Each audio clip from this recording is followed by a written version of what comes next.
Elinde kalma.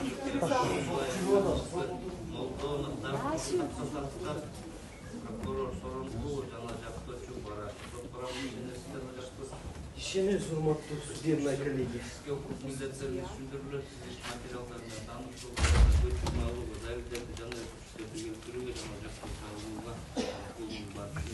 Авалда болгондо качан скорый чалчы эле.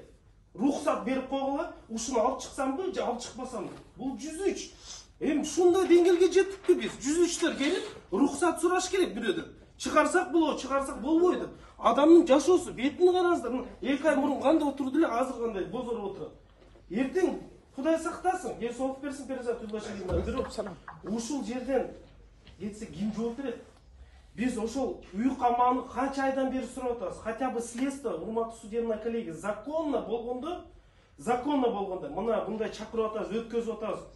Жок, 2 айдан бери отурабыз СИЗОдо. Бир кандай экспертизалар бериптир, бизди тааныштырган жок. Следствияны биз өзүбүз юристпиз, адвокатпиз. Сиздер билесиздер. Объективно, равносторонне өтүш керек. Биздин вопростор коюлуш керек. Билесиздер сиздер, эксперттер коюлган суроодон сырткары рамкадан чыга албайт. Следствие өзгө калагандай вопросторду берсе, ошондой жооп берет да. Эмнеге бизди тааныштырбайт? Эмнеге биз дагы таанышып, кайсы лингвистический экспертиза, кайсы сөзгө кетир? Ал сөздүн курамы бар бекен? Состав преступления деп. Эмнеге биз вопросторду жазбайбыз?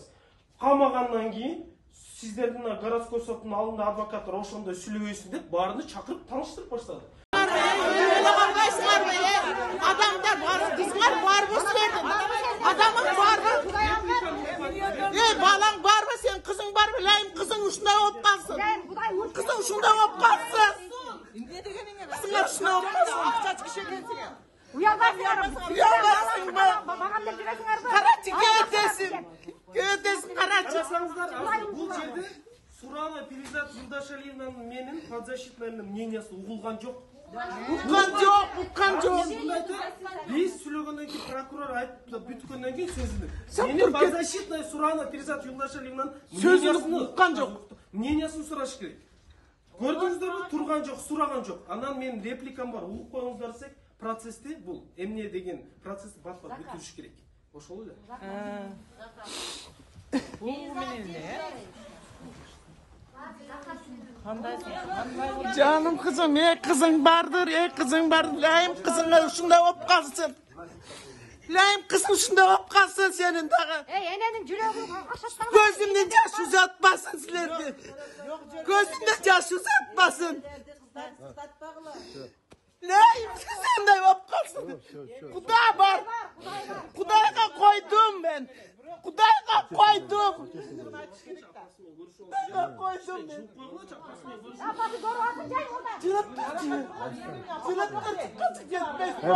Слышь, пацан, отойди оттуда, дай увидеть.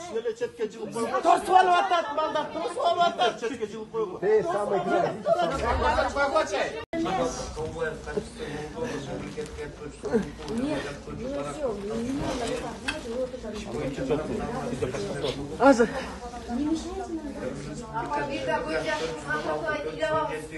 Беренелер жетекчилик алып, коллеги аныктайт. Бишкек шаарынын 1-май тергөө судьясынын 2022 жылдын 13 октябрында Суранова карата чыккан бөгөт боюнча бас камакка алуу түрү Кыргыз Республикасы юстиция министрлигинин караштуу Сиздер бир мекемесине 2023 жыл 20 февралда чейин болгону жөнүндө токтом өзгөртүш калтырысын жактырчу.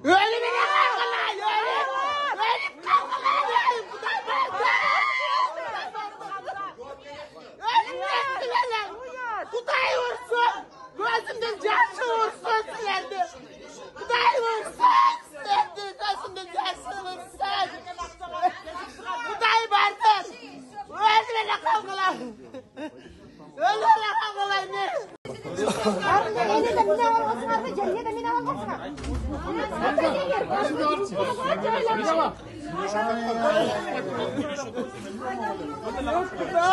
Kuday battı sizlerge de. Kuday battı. Kudayga koydu. Kudayga koydu. Kuday battı. Kuday battı. Kuday battı. Parasını sevdesin. Kudayga koydu. Kudayga koydum. Kudayga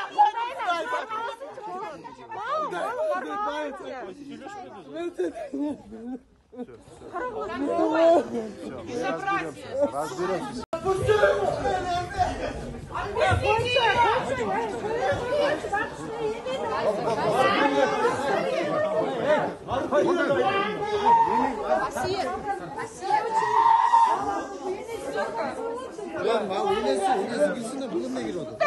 Bir gelinmeye tanışıp kaldım. Жаңа тоңдық қырғыз деген бар болчу билесиңер.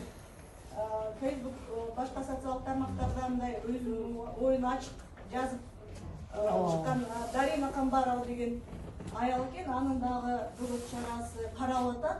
Аны посттор үчүн азыр башламандык даярдаган, төңкөрүш даярдаган деген айып тагып туруп, аны дагы СИЗОго камап коюпту.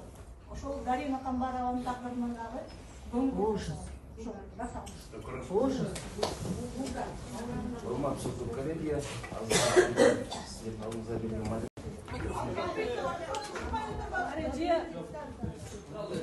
Biz çıkıp duralım. Yo, айтпадыңыз сот. Клара, оставайся, они сот қалтырғады öyle. Клара, папа встретится с тобой. Сот қалтырды öyle. Вы же обещали. Папа встретится. Анда давайте. Силер чыкмайынча жолукпайт. Силер чыкмаган ошентип жолуктурат. Ben Prezidentin atasının emine kalırsa, apası emine kalırsa şu tribunlarda aytıp düşünürler. O sonra bu durmuşsa daimine doğup olsalar yemin al kişinin balası benim kızımın kalması lazım. Bu tabiat kahramanı olmadı. Benim kabul almakta, kabul almak. 93 seviyesinin kim gereği var? Ne bir çıkar atmasına Rosal'le. Mesela. Zaman ustamış olmadı. O zaman, yaxşı zaman emas. Sosyalizm değil. Kişi Бұл біз үшін, еркектер үшін аялдарға солидарность болшы. Жоқ дегенде аялдар шығарып қойсын деген үмітіміз бар болшы. Бирок кечээкү соттук отурумдардын баарын көрдүк. Биз толугу менен ынандык. Эч кандай адилеттүүлүк жок азыркы соттордо. Адилеттүүлүктүн аадайында тамгасы жок. Ошон үчүн мен Садыр Жапаров менен Ташиевке кайрылып кетмекчимин. Силер эркек болсоңор, аялдарды чыгарып койгула. Энелерди сыйлабаган силер эмнесиңер? Энелерден төрөлбөй силер каяктан төрөлдүңөр? Энелерге эмне үчүн мынча кордук көргөзөсүңөр силер? Жок дегенде аялдарды чыгарып койгула. Болбосо. Ташиев экөөңөр юбка кийип алгыла. Юбка кийип чоң басып жүргүлө. Erkek bolsoңор аялдарды дагы бир жолу кайта алып кетем. Чыгарып койгула. Ар бири эне кыйналып атат ушул жерде. Баса албай калды аялдар. Erkek болсоңор аялдарды чыгарып койгула. Дагы бир жолу кайта алып кетем. Шарт кандай түрмөдө кармоо? Шарттарды биз канчалык аябай кызым келтирген бир шарттарга камашып атат. Bir kameradan ikinci kameralar alып барып атат. Teröristler, ekstremistler жаткан эң катуу кармалган бир блокко алып барышты азыр. Күнгөй бет жагы кичине болсо да жылуу, тескей бет жагы таптакыр суук. Акмактар. Капкараңгы. Бир да условия жок. Kıynalып атат эркектердин баардыгы. Ошон үчүн мен айтып кетмекчимин. Бул сотторго мен эч качан ишенбейм. Азыр ишенбешчилик көргөзүп атам мен соттордун баардыгын.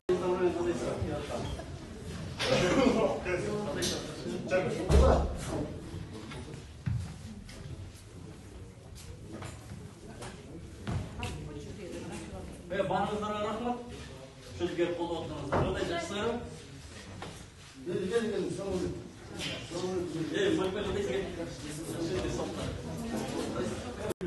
Урматтуу кыргыз эли, урматтуу журналисттер.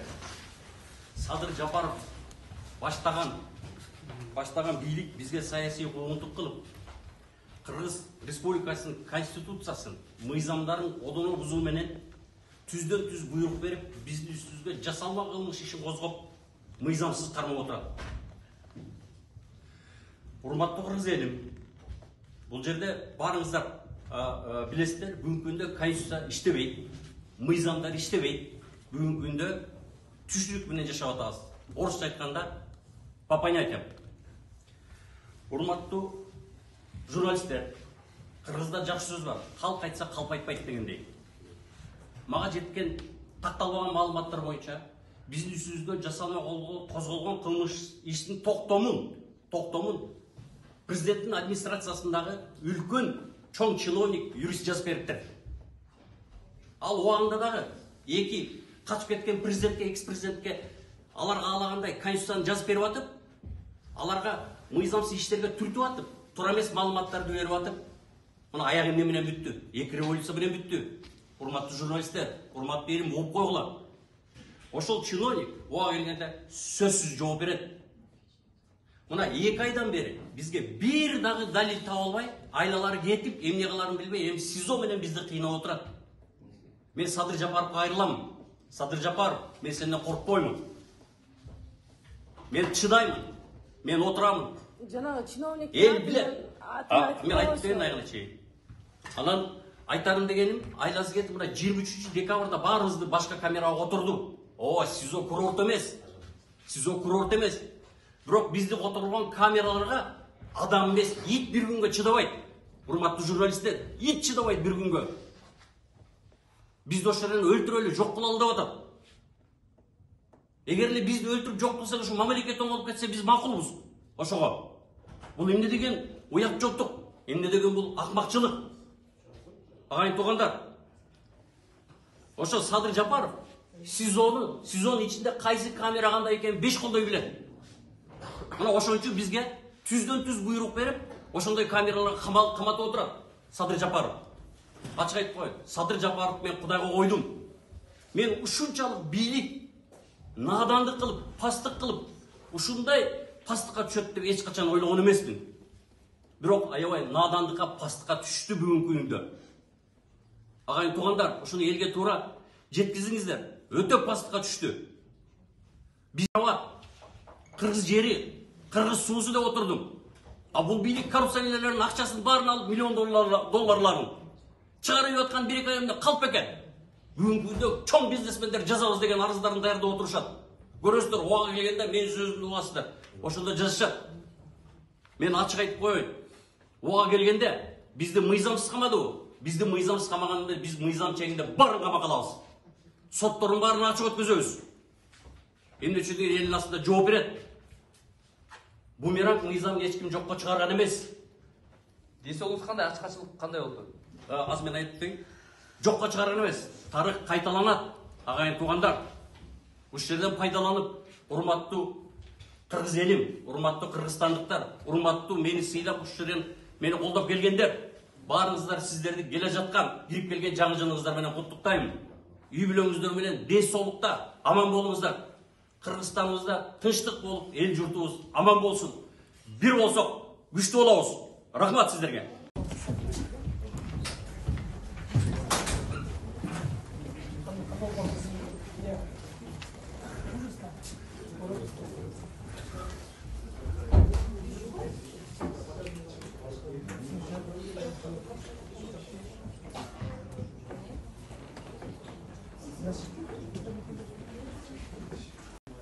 Ошол убакыттагы ошол жарыялап туруп эле кетип ийсеңиздер, муну ооруп атам өткүндөн бери. Ички шаардын 1-райондук соттун 22-жылдын 13 декабрында токтоо менен Кыргызстан Ички иштер министрлигинин тергөө кызматынын ага тергөө тобунун жетекчиси Жакбековдун өкүмөсү аныктандырылып, Талчо Дүйшебаев кеңештик Асанбекович беребиз. Бул сиздин колуңуздан келет. Экинчи маселе, мен адвокатым айткан бар туура. Буга чейин бир дагы следственный мероприятие жүргөн жок. Эч кандай менин күнөөмдү бүгүнкү күнгө чейин далилдеш элек. Мен бул экспертизага бергени 2 ай болду. 2 айда жок дегенде бир могу жерде мындай деп айтыпсың, эшпайды кет депсиң, ташпайды кет десиң деген сөздү, же болбосо бир чакырыктарды эч кандай далилди биз бүгүнкү күнү алып келген жок. Мен түшүнүп атам, урматтуу сот, бул саясий иш. Бул сотко өткөндөн кийин Кудай буйруса, эгерде бизде мыйзамдуу мамлекет болсо, сотто бул иш сынат. Эгерде жанагындай авторитарды мамлекет болсо, сынбайт, аны баары билип турат. Биз бүгүнкү күнү ушул биздин бүгүнкү күнү келген жетекчилердин бала чакасы үчүн күрөшүп атабыз бул жерде. Ошол түшүнбөйт ошону. Эртең күнү биз баягындай Туркменистандагы, Тажикстандагы президент болуп калбасын деп ошон үчүн күрөшүп атабыз. Ошону бийликтегилер, сиздер дагы туура түшүнүңүздөр. Эртең күнү туугандарыңар, балдарыңар отуруп калышы мүмкүн бул жерде. Бир сөз айтып коем деп. Кемпир-абадтын ичинен саясат издешти. Кемпир-абад ичинен эч кандай саясат жок болчу. Биз айтканбыз, кемпир-абад гана калсын дегенбиз. Алар болсо аңтар теңдер кылып туруп бизден эч нерсе таба албай, мына бүгүнкү күнү муздак камераларында кармап отурушат. Эч нерсе жок. Уят деле жок экен буларда. Бир убакта ошол жетекчилер жүргөн ошол бийликти кетсин деп. Мурдагы президент адам экен. Мурдагы президент жок дегенде кичине гумандуу экен. А бүгүнкү күнү эмне болуп атат? Бизди ушинтип сындырам деп атабы. Соттор президенти куру болуп калды уже. Позор! Позор! Сотторго бут наалат. Позор! Наалат. Адам укугу деген кайда? Сөз эркиндиги кайда? Бир хандын айтканы менен жашайбыз. Конституцияны эстеп койчу, Конституция. Кайда Конституция?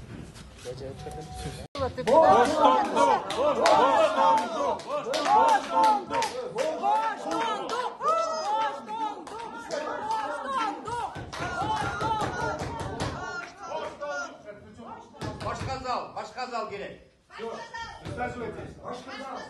Батпай турат, коридорда элдер батпай турат. Открытое заседание болгондон кийин башка залда өтөт. Башка зал керек.